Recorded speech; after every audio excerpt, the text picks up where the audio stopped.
Netflix shares surging in the pre-market. The company reporting 8.8 million subscriber additions in the third quarter, its best performance since early in the pandemic and well above expectations. It also announced price hikes for some subscription plans in the U.S., Britain, and France. Our next guest moderated the Netflix earnings call. Joining us is Jessica Reif Ehrlich, BofA Securities Senior U.S. Media and Entertainment Analyst. Jessica, it's great to have you on this after the call. And I guess the questions going into the report, I think, on the street were, how sustainable is the sub-growth related to crackdown on password sharing, how much pricing power we have, and also the fate of the advertising tier and the advertising opportunity in general. How would you sum up what we learned based on the quarter?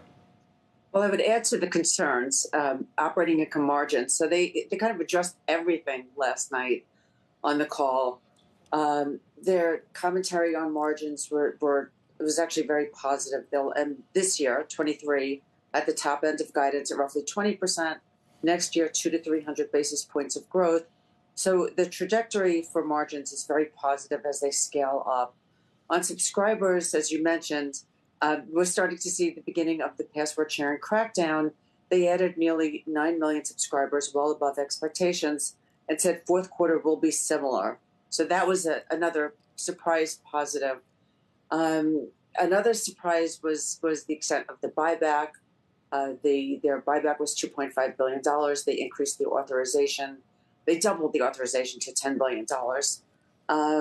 Free cash flow was strong. So I think all the metrics were strong. And then I guess on the price increases, no one expected that. They increased prices on two different tiers, the basic tier, which is being phased out for new subscribers, and the premium tier. Normally, when there is a price change, a price increase, you see a lot of movement. You do see an increase in churn. In this case, there's an option for these basic subscribers to go to a lower priced advertising tier. And the good news for investors is that they will actually, if subscribers go down to a lower price tier, Netflix will actually generate more revenue because of advertising. It's higher ARPU, or as the company says, ARM. Premium, we think, will be less susceptible, but premium will be less susceptible to churn. Right. No, that's such a key point, though, on the tiering of pricing and essentially funneling a certain percentage of subscribers to the advertising tiers. But my sense out there that people underappreciate how much there's a vacuum in terms of the advertising market from the advertiser's perspective to try to reach people through streaming. So how fast do you think that can scale and become more significant for Netflix's business?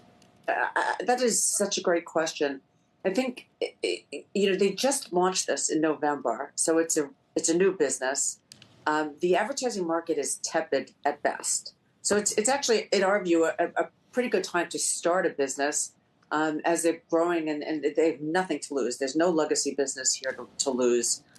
They have what most advertisers want. They have demographics that are very valuable, younger viewers, older viewers, but higher income. It's just across the board with a less cluttered environment. So our view is that this is a 3 to 5 year growth driver, and it will take some time to build, but they have the tools, they need the scale, and they're building the scale. So to the extent that consumers move into that advertising tier, that is a real positive for them.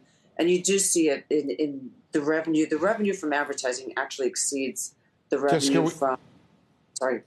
Jessica, we have to be quick about this. Didn't talk about content. Is there enough content? Is the pipeline strong enough for them? And what about this cutback that seems to be all over the place in this business about cutting back on spending on content?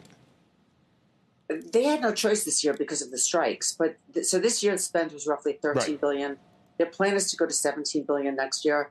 This was not what we would have called a strong content quarter, Q3. Q4, it starts to ramp up. And they also announced a deal with Skydance for animation, and they have third-party content licensing. Just look what Suits is doing on Netflix, or Band of Brothers. So content is not their issue. It may be an issue for some of the others, but certainly not for Netflix.